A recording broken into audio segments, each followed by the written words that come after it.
Halo dek. Enggak apa-apa. Mas cuma mau cek aja sugar baby mas lagi ada di mana. Kamu belum belanja apapun ya hari ini? Iya, mas tadi cek mutasi rekening. Biasanya jam 12 begini, pasti mutasi rekening mas harusnya udah ada yang nambah. Ini tumben-tumbenan kamu belum belanja apapun. Lagi mau cosplay jadi orang susah. Nih, deh. Orang yang susah buat beli makan aja itu masih mampu buat beli rokok ratusan slot, mengutamakan kebutuhan dia untuk merokok dibandingkan untuk makan, mengisi perutnya untuk bisa menjalani hari yang cukup berat.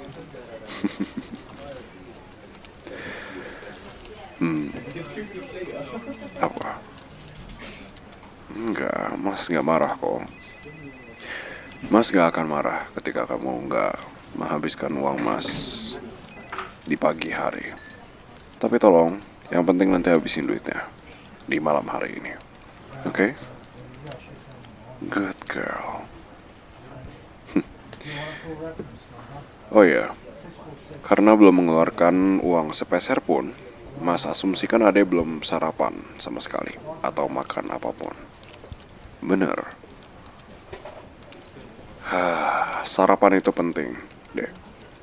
Jangan di skip gitu aja. Ya udah, kalau gitu Mas bakal kirimin makanan atau mungkin minta tolong Bibi buat masakin Ade. Ya Mas tahu Ade pasti masih malu kan buat ngobrol sama Bibi. Ya tahu lah. Kan Mas dapat laporan dari Bibi. Ya udah, tapi ini Ade lagi di rumah kan? Soalnya takutnya Mas kirim terus ternyata Ade nggak di rumah apa gimana kan? Oke, lagi di rumah ya. Enggak apa-apa. Soalnya dari suara ketikan keyboard dan suara sedikit suara kantor mungkin dari dalam handphone kamu yang rame ini ya biasanya gak mungkin deh rumah tuh suaranya begini. Oh lagi nonton series ya. Oke, kalau gitu Mas pesenin Bibi dulu ya buat masakin makanan kesukaan kamu terus dessert yang ya kamu suka juga lah. Pokoknya nanti kalau emang Ade mau minta lagi yang lain, langsung bilang aja ke Bibi. Nggak usah nggak enak, ya. Bibi kan emang mas pekerjakan untuk pekerjaan ini. Jadi kalau nggak enak minta tolong sama dia atau semacamnya itu sama aja kayak kita nggak menghargai pekerjaan dia, ya. Kalau gitu mas mau balik kerja dulu ya. Ada yang perlu mas urusin dulu di kantor. Ya. Soalnya ada cewek cantik yang lamar posisi sekretaris di kantor ini. Kayaknya Mas mau jadiin dia sugar baby baru atau mungkin bisa dibilang untuk menjalin hubungan yang serius, yang gak terikat pertukaran material sama sekali. Ya, artinya kamu keberatan gak kalau hubungan kita dihentikan sampai malam ini? Atau dalam tanda kutip, kontrak kita dihentikan sampai malam ini. Karena begini, Mas pikir emang udah saatnya juga kamu serius sama hidup. Dan, ya, benar. Ini tujuan sebenarnya Mas nelfon kamu. Mas tahu ini mendadak, tapi sebenarnya Mas sudah mikirin ini dari jauh hari, jauh sekali. Demi kamu deh. Umur kamu udah masuk usia matang untuk menikah. Kamu juga baru lulus kuliah kemarin.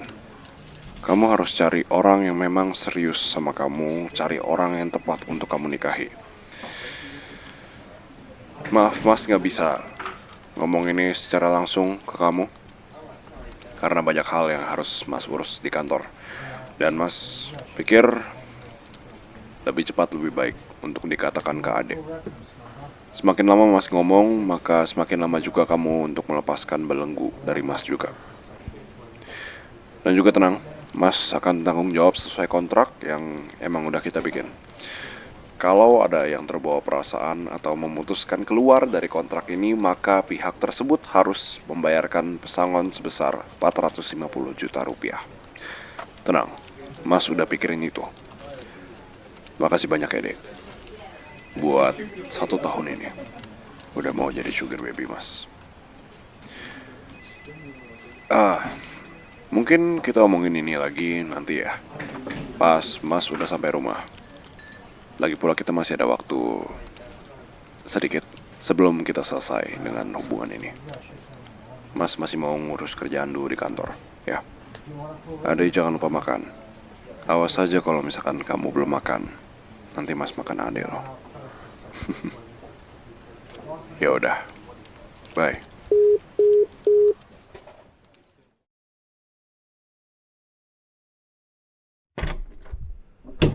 Silahkan duduk.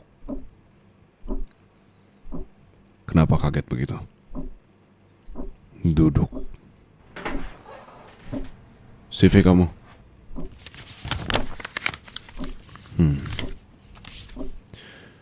Oke. Selamat siang.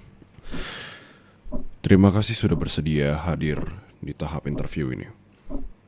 HRD perusahaan ini sedang sakit untuk saat ini. Jadi wawancara hari ini akan digantikan oleh saya, Lipin, pemilik perusahaan ini. Sekarang saya mau kamu perkenalkan diri kamu dan tolong jelaskan sepadat mungkin agar saya tahu kalau kamu memang kandidat yang tepat untuk posisi sekretaris yang sedang dicari perusahaan. Silahkan mulai.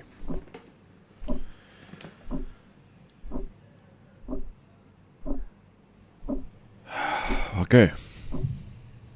Semua yang kamu ucapkan, semua perkenalan itu ada di dalam CV yang kamu bawa dan kamu kirimkan. Ya udah, begini. Pada saat kuliah, apakah kamu punya pengalaman berorganisasi atau mungkin portofolio yang relevan dengan pekerjaan yang kamu lamar pada saat ini? Oke. Tidak ada? Ya. Berarti kamu fresh graduate tanpa pengalaman bekerja dan tanpa pengalaman berorganisasi, tanpa portofolio yang dapat membawa kamu ke dalam pekerjaan manapun. Apakah betul?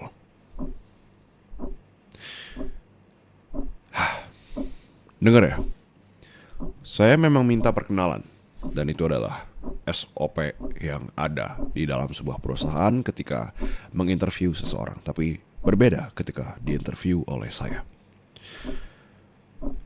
Saya minta perkenalan, tapi tolong perkenalkan dirimu dengan keahlianmu yang tidak bisa saya lihat dari seonggok kertas yang kamu berikan kepada saya. Karena untuk membaca seonggok kertas ini saya bisa sendiri kok. Saya gak perlu kamu yang nyebutin semuanya. Saya gak perlu dengar nama saya siapa, umur saya berapa, saya tinggal di mana, dan lain sebagainya. Semua hal yang tidak penting untuk saya dengarkan dan bisa saya baca lewat kertas ini. Kalau ternyata memang pada akhirnya pengalamanmu tidak ada sesuai dengan kertas ini, pekerjaan manapun, perusahaan manapun, siapapun, tidak ada yang mau menerima fresh graduate seperti kamu kecuali kamu punya orang dalam atau mungkin ayahmu seorang pemilik tambang atau perusahaan besar. Mau sertifikat apapun yang kamu berikan kepada saya, S1, S2, semuanya, itu gak ada gunanya kalau kamu gak bisa buktiin diri kamu itu berguna buat orang lain. Ngerti? Cari kerja itu gak segampang itu. Jangan dipikir dengan mengandalkan sertifikat sarjana S1 yang cum laude yang kamu punya di sini, itu bisa ngebawa kamu ke gaji puluhan juta. Mau gaji ratusan juta pun saya kasih, asal kamu bisa buktiin kalau kamu itu memang berguna dan memang sesuai dengan kualifikasi kantor ini. Tapi buktinya, Apa yang kamu punya sekarang? Nihil. Gak ada apapun yang kamu punya dari CV kamu dan juga pengalaman kamu. Sekarang udah selesai kan? Main mandiriannya ini. Gak usah bingung. Mas gak lagi marah atau kesel. Mas tuh cuma bingung. Bisa-bisanya adek ngelamar di perusahaan Mas dan mikir kalau Mas gak akan tahu. Makanya dek, kalau ada berita di TV dimanapun itu, di handphone yang Mas beliin itu, ditonton, dibaca. Perusahaan ini baru aja Mas beli sekitar 2-3 bulan yang lalu. Ya Mas sebenarnya sedikit kesel. Kesel sedikit karena Mas cuma memikir apa mungkin ya uang yang Mas kasih tuh masih kurang atau gimana ya. Maksudnya kamu sampai rela cari kerja kayak begini. But okay. Mas terkesan Ade masih bisa jawab dengan lancar biarpun Mas baru aja minta putus sugar daddy dan sugar baby ini. Tapi satu saran dari Mas, perbanyak portofolio dan kegiatan yang bisa bikin value kamu naik.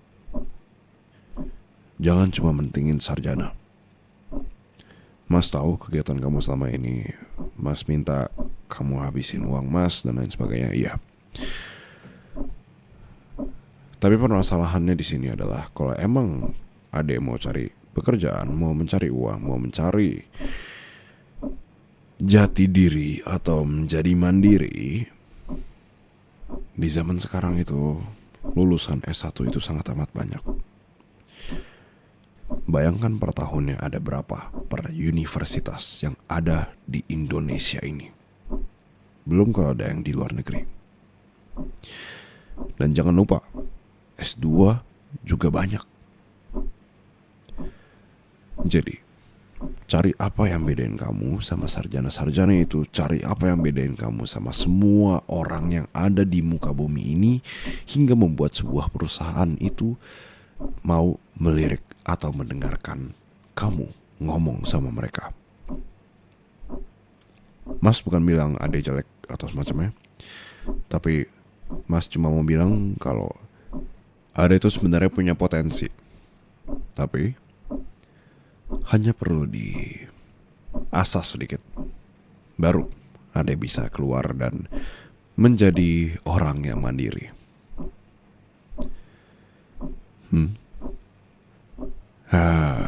Bohong tuh bahasa yang kurang enak ya. Not exactly that. Mas gak bohong soal itu. Ya, Mas gak bohong. Mas beneran nemu cewek cantik yang mau ngelamar di perusahaan Mas. Jangan lupa, kamu bukan satu-satunya yang melamar di sini. Kamu itu kandidat terakhir di dalam ruang tunggumu. Yang melamar di perusahaan ini sangat amat banyak. Itu berarti, ya, kenapa? Bukannya tadi udah jelas ya? Atau perlu Mas perjelas lagi? Ade, Mas akan putusin hubungan kita sekarang. Jadi mulai dari sekarang, Mas dan Ade udah gak ada hubungan sugar baby dan sugar daddy lagi. Karena mulai dari sekarang, Mas mau nikahin kamu. Apa? Emang kamu kira wanita yang Mas bilang cantik itu siapa? Orang lain. Enggak, makasih. Mas juga gak mau sama mereka semua itu. Mereka cuma wanita dengan otak kosong yang selalu membanggakan penampilan dibandingkan isinya. Dan perlu kamu ketahui, satu-satunya wanita yang Mas mau itu cuma kamu, bukan orang lain. Jadi, kamu mau nikah sama Mas? Kenapa diam? Takut Mas gak akan kasih kamu kesempatan buat cari kerja atau semacamnya?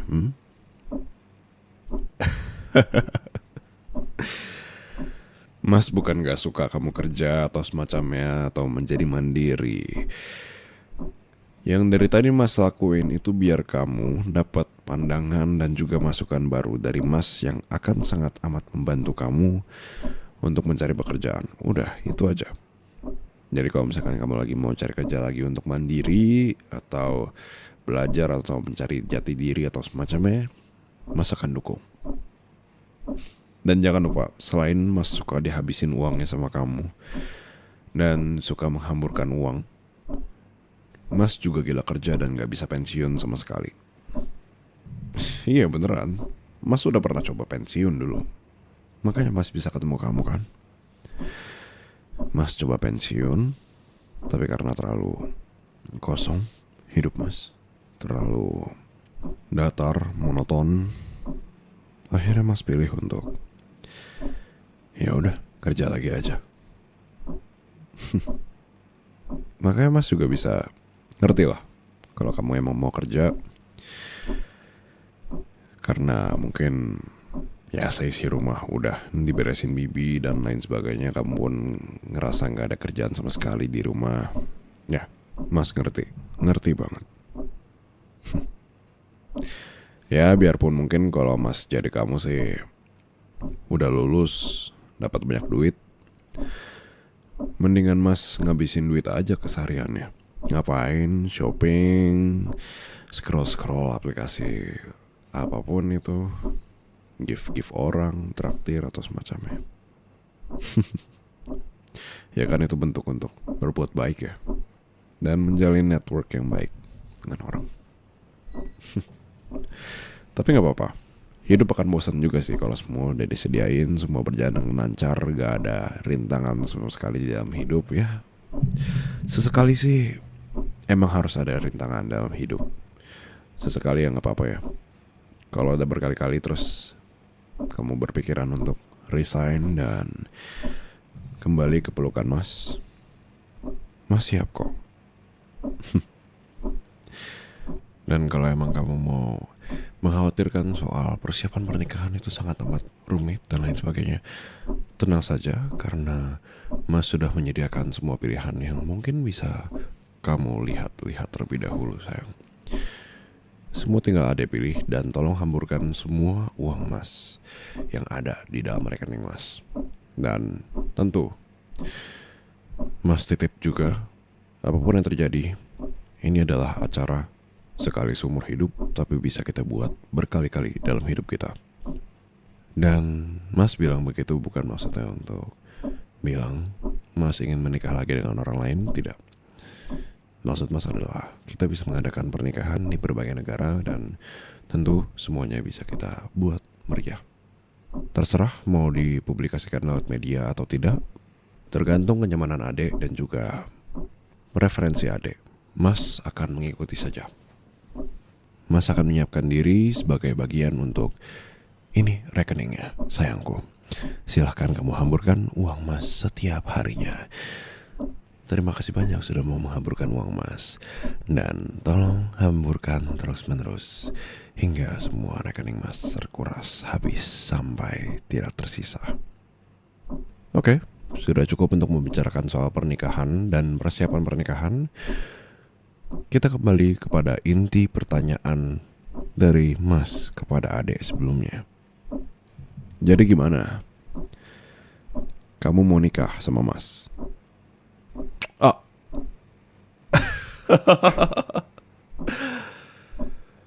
Oh, kamu masih sempat make up ya sebelum ini?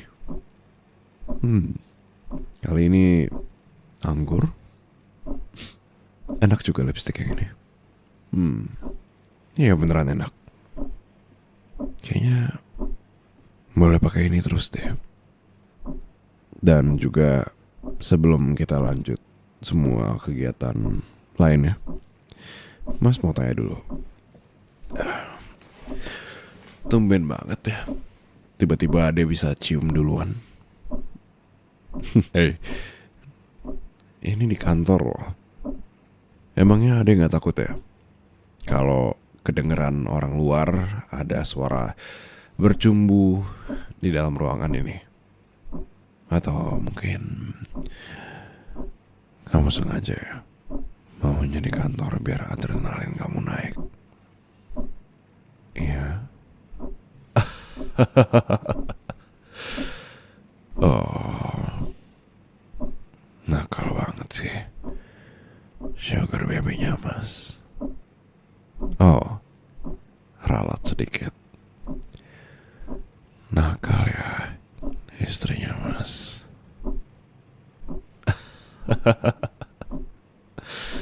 Oh, boleh kok, boleh nakal kok sayang.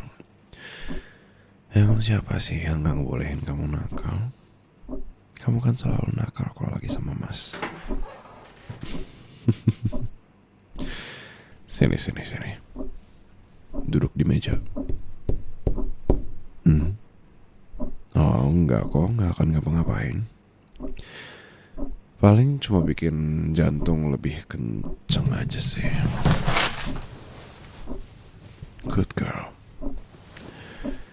Kalau gini kan adek, jadi gak usah dongak lagi kalau misalkan ngeliatin mas.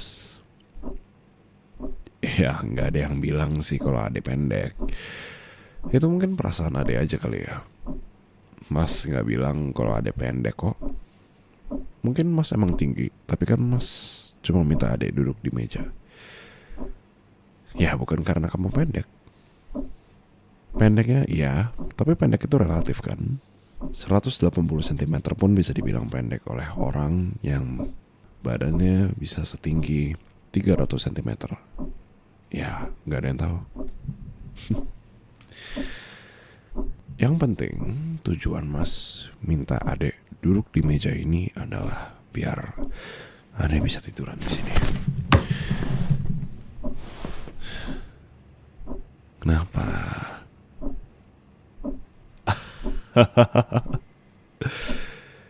Jadi beneran takut kedengeran di luar ya? Jangan kaget gitu dong. Kalau misalkan nanti adek kenceng-kenceng suaranya nanti bisa kedengeran satu kantor loh. Tapi gak apa-apa sih. Biar satu kantor ini kedengeran suara kecupan dan suara romantis kita. Enggak kok, enggak sayang. Ruangan ini kedap suara kok. Cuma emang kayaknya ruangan ini bisa dimasukin sama siapapun. Jadi nanti mungkin ada kandidat setelah ini yang bisa datang ke sini yang permisi, saya mau interview di sini. Oh, maaf, di sini lagi ciuman. Enggak kok, enggak. Mas bercanda sayang. Kalau mas lagi sama kamu, mas gak akan biarin fokus kamu dan fokus mas beralih ke orang lain.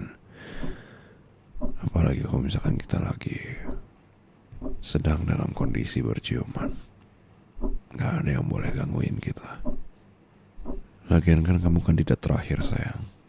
Gak akan ada orang lain lagi setelah ini. Kamu takut yang lain ada yang masuk? Mas tahu sih, kamu pasti akan bilang soal itu lagi. Jadi tadi mas sudah bilang sama resepsionis buat jangan pernah biarin siapapun masuk setelah kandidat terakhir masuk. Soalnya mas mau interview kandidat terakhir yang memiliki potensi sangat besar dengan lebih seksama dan sangat amat intens dan tidak boleh diganggu dari luar. Kalau ada yang ganggu dari luar, mas pastikan orang itu akan menyesal seumur hidupnya. Terlalu berlebihan? Oh enggak sayang. Untuk kenyamanan kita berdua, mas gak mungkin membiarkan orang-orang mengganggu kenyamanan kita sayang. Iya, apapun untuk kesayanganku. Kalau gitu sekarang istriku, mari kita kembali serius. Mari kita mulai interviewnya ya. Sekarang Saya sebagai pemilik perusahaan ini meminta kamu, kandidat yang mungkin bisa mengisi posisi di dalam perusahaan saya, harus melalui berbagai tes. Tes pertamanya adalah coba peluk saya. Dari pelukannya,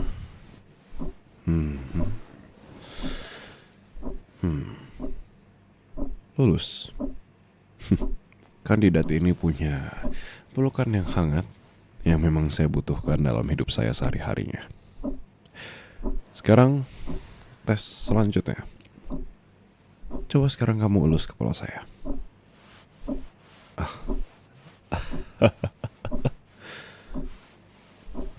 Yes.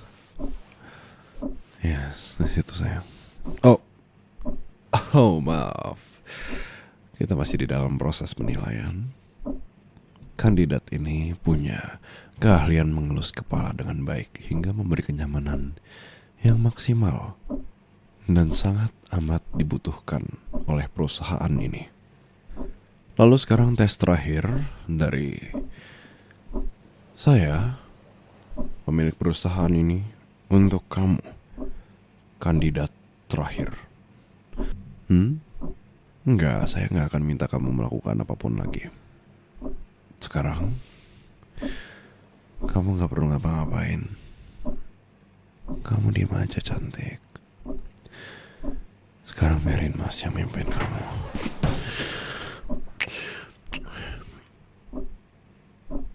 Enak?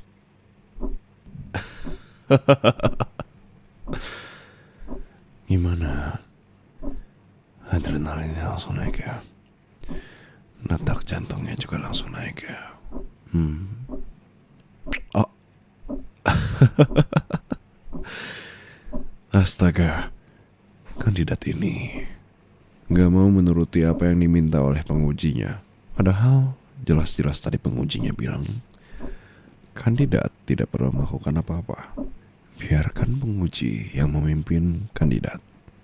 Tapi bisa dibilang itu adalah bentuk dari inisiatif dan juga critical thinking yang dilakukan oleh kandidat. Maka dari itu, interview kamu berhasil. Kamu diterima di kantor ini. Selamat ya. Sekarang kamu akan menjadi sekretaris yang menemaniku setiap hari. Yang menemani pemilik perusahaan ini, dan kamu perlu melayani dia setiap saat kalau aku memanggilmu. Kalau gitu sekarang ayo kita lanjutin apa yang udah kita tinggalin sejenak tadi. Oh. Dek, jadi sekarang adek maunya di atas, Mas jadinya di bawah. Boleh sayang. Apapun untuk adek, Mas akan turutin semuanya. Mau adek minta perusahaan ini juga Mas akan kasih. Sebut apapun yang kamu mau, Mas akan kasih semuanya, termasuk tubuh Mas. Dek, jangan di situ, Dek. Dek. Dek. Dek.